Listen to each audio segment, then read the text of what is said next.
little bit more about the upcoming album in general? It sounds like it was a long recording or maybe long like writing process, short recording process. Yeah. That's really on point. Yeah. So this material was written across, 2 years, maybe 2.5 years. And some of it we've been sitting on for a long time. Recording, I believe we recorded, 12 days? We had 7 days at Headroom, and then was it 7? Oh, jeez.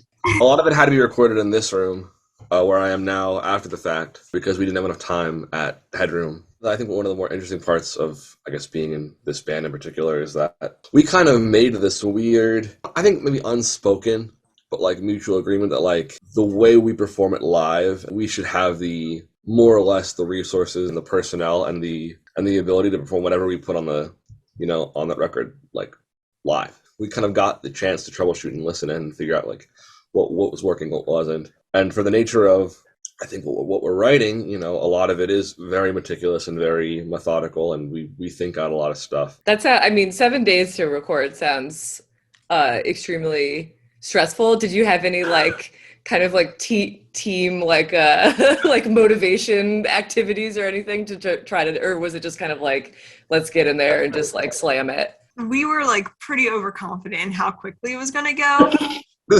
For a couple reasons. This was the most professional recording that we've ever done. And also I think we recorded with Joe Reinhardt at Headroom Studios, of course. He was very like, the way it sounds like raw recorded, like we want that to be as close as the finished product as possible. I think we all spent like as much time there together as we could, even when like it was just one or the other person recording. And Tyler and I would have like a tea relay for Lucas when he was doing vocals, like So oh man, that's really funny. We didn't have a lot of time to do this. And when it came down to vocals, we were on like the last maybe 2-3 days we were cutting vocals in and out, and we were so worried that Lucas's voice would go, because a lot of parts on this also are much more difficult than anything we've ever written before. So Helen and I had this like system eventually where Lucas would need tea in the studio, and between any track we would like run tea in, run it out, and we were just to keep this throat ready to go. Yeah, we made sure that she was moisturized. How many ounces of tea would you estimate went into the recording of these vocals? Probably my body weight in tea. We went through like 2 or 3 boxes of throat coat. From having the experience, I think, the first couple things we did were self-recorded. So after those experiences, I think I recorded the vocals to like our first EP over our summer, and it took all summer. And the parts weren't that difficult, but I didn't have like any formal training singing at the time, so I ended up giving myself laryngitis in the process of trying to record that EP. When it came time to prep for this record, I, like a complete and utter dumbass, once again wrote parts I couldn't sing.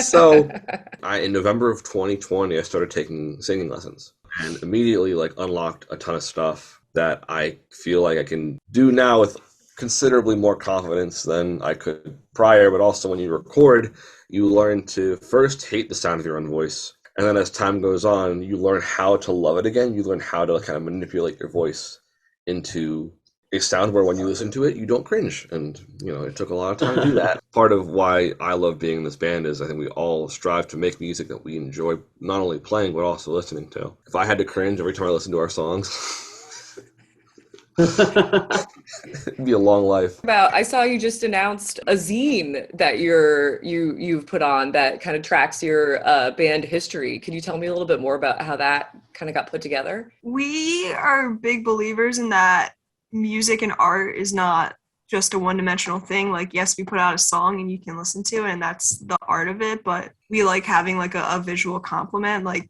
we did a music video for Munck, and so we wanted to do something that kind of goes with Really Big Shrimp. So we thought of a zine because a lot of Really Big Shrimp is about looking back at the start of the band and kind of like seeing where we've come from then. We worked on it with our good friend Santo, who does like all our video photography stuff, Santo Donia, and he had help with our friends Anna Marie and Melissa. And basically I just went through every single photo we have and put it in a Google Doc and gave a brief timeline. It was like Santo, like make it look good.